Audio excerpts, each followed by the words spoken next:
আসসালামু আলাইকুম রহমতুল্লাহ। সুপ্রিয় দর্শক, আশা করছি আপনারা সকলে ভালো আছেন, সুস্থ আছেন। দেশ ও প্রবাস থেকে যারা আজকের এই ভিডিওটি প্লে করছেন সকলে প্রতি আন্তরিক শুভেচ্ছা ও অভিনন্দন। প্রিয় দর্শক, বরাবর আমি আছি হাফেজ নজরুল ইসলাম, নোয়াখালী এবং ফেনী থেকে। তো আজকে যে ভিডিওটি আমি আপনাদের সামনে হাজির করতেছি সেটা হচ্ছে অত্যন্ত গুরুত্বপূর্ণ কয়েকটি বিষয় নিয়ে মুরগি পালন সম্পর্কিত বিস্তারিত আপনাদেরকে বলবো। আশা করছি ভিডিওটি আপনাদের খুবই উপকারে আসবে, কারণ প্রতিনিয়ত অনেকে আমার কাছে ফোন দিয়ে বলেন যে ভাই আমার মুরগিগুলো ঠান্ডা লাগছে, অথবা আমার মুরগিগুলো ঝিমাচ্ছে, অথবা নাক দিয়ে পানি পড়ছে। তো সাধারণত প্রথমত আমরা যে ওষুধগুলো ব্যবহার করি বা যে ওষুধটা ব্যবহার করি সেটা আমি আপনাদেরকে আজকে বিস্তারিত বলে দেব, কিভাবে এই ওষুধটা ব্যবহার করবেন এবং এই ওষুধের মান কেমন, এটা কিভাবে আপনারা বাজার থেকে ক্রয় করবেন, এর দাম কেমন, সব কিছু আমি আপনাদেরকে টোটালি বলে দেব। তো যাই হোক, ভিডিওটি অবশ্যই লাইক করবেন, শেয়ার করবেন এবং আশেপাশে বন্ধু বান্ধবদেরকে জানিয়ে দিবেন। প্রিয় দর্শক, আমার পিছনে যে মিশরি ফার্মি মুরগিগুলো আছে, এই মুরগিগুলো ডিমের রানী আমরা অনেকেই বলে থাকি। তো এই মুরগিগুলো সাধারণত 17-18 মাস ডিম দিয়ে থাকে বাণিজ্যিক আকারে। এগুলো প্রচুর পরিমাণে চাহিদা রয়েছে এবং বাংলাদেশে আমরা বাণিজ্যিক আকারে দীর্ঘদিন যাবত এগুলো লালন পালন করতেছি এবং বাজারজাত করতেছি। তো যাই হোক, আজকে সেসব বিষয় নিয়ে আলোচনা করবো না। আজকে আলোচনা করবো আমার হাতে যে ওষুধটা দেখতেছেন, এই ওষুধের নাম আপনারা অবশ্যই ভিডিও স্ক্রিনে দেখতেছেন, ডক্সিবেট। আমি আপনাদেরকে আর একটু দেখাই, ক্লিয়ার করি যে ডক্সিবেট, এই ডক্সিবেট ওষুধটা কিন্তু আপনি দেখেন মুরগির শ্বাস প্রশ্বাসজনিত রোগ সমূহ নিয়ন্ত্রণে ব্যবহার্য। সাধারণত মুরগি দেখা যায় কি, আমাদের মুরগিগুলো যখন হালকা জিমায় বা চুনা পায়খানা করে, অথবা দেখা গেছে হালকা কাশি আসছে, তখনই কিন্তু আমরা এই ডক্সিবেটটা ব্যবহার করতে পারবো। অনেকে আমার কাছে ফোন দেন, ফোন দেওয়ার কোনো দরকার নেই। আপনারা বাজারে প্রাণী সম্পদ অফিস থেকেও এই সাজেশনটা পাবেন, অথবা পোলট্রি যে সমস্ত ডাক্তার আছেন, অথবা যারা মুরগি পোস্টম্যাডাম করে বিভিন্ন রোগ বাইর করেন, তারাও কিন্তু এই ওষুধটা লেখেন অনেক সময়। এটা কিন্তু গুরুত্বপূর্ণ একটি ওষুধ। আর এটা কিন্তু আপনার দেখেন গায়ে লেখা আছে এটা কিন্তু অ্যান্টিবায়োটিক। এই ওষুধের গায়ে লেখা আছে কিন্তু এটা কিন্তু অ্যান্টিবায়োটিক। তো এটা সাধারণত আপনার যে কোনো ফার্মেসিতে পাবেন না।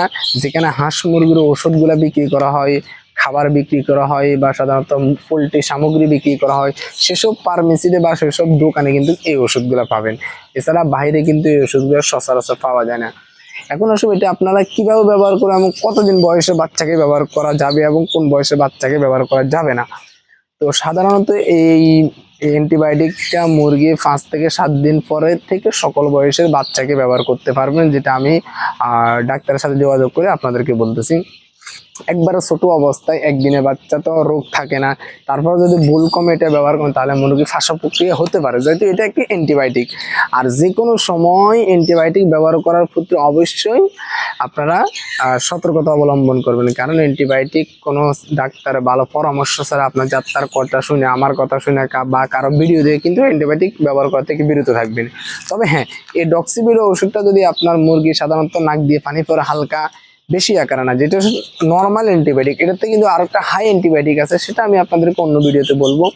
তো এই নর্মাল অ্যান্টিবায়োটিক ওষুধটা কিন্তু আপনারা মুরগি হালকা জিমায়, অনেক সময় দেখা যায় কি মুরগি জিমাচ্ছে, অথবা মুরগি ফাঁকনা সারে দিচ্ছে, হালকা ঠান্ডা লাগছে, এই নানান অনেক সময় দেখা যায় মুরগি গায়ে প্রচন্ড পরিমাণ জ্বর, অথবা মুরগির ফা কাটা গেছে বা এই ধরনের আঘাতপ্রাপ্ত হয়েছে, অর্থাৎ মুরগি বিষের জন্য, অর্থাৎ ব্যথার জন্য কিন্তু এই ওষুধটা ব্যবহার করতে পারেন।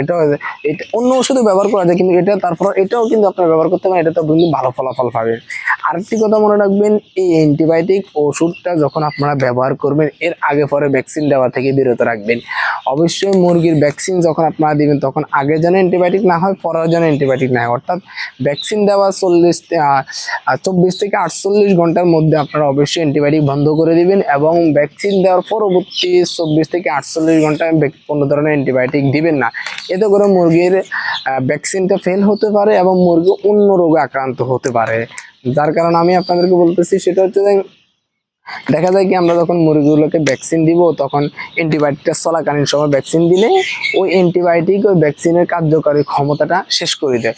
যার কারণে অবশ্যই আপনারা অ্যান্টিবায়োটিক ওষুধ চলা অবস্থায় কখনো মুরগিকে ভ্যাকসিন দিবেন না। তো যাই হোক, আজকের ভিডিওটি এ পর্যন্ত। ভিডিওটি যদি ভালো লাগে কি লাইক করবেন, আর এই চ্যানেলে নতুন দর্শক তাহলে অবশ্যই চ্যানেলটি সাবস্ক্রাইব করুন এবং আপনার আশেপাশে বন্ধুদেরকে শেয়ার করে জানিয়ে দেন। সবাই ভালো থাকবেন, সুস্থ থাকবেন। সকলের সুস্থতা কামনা করে এখানে বিদায় নিচ্ছি। আল্লাহ হাফিজ। আসসালামু আলাইকুম ওয়া রাহমাতুল্লাহি ওয়া বারাকাতুহু।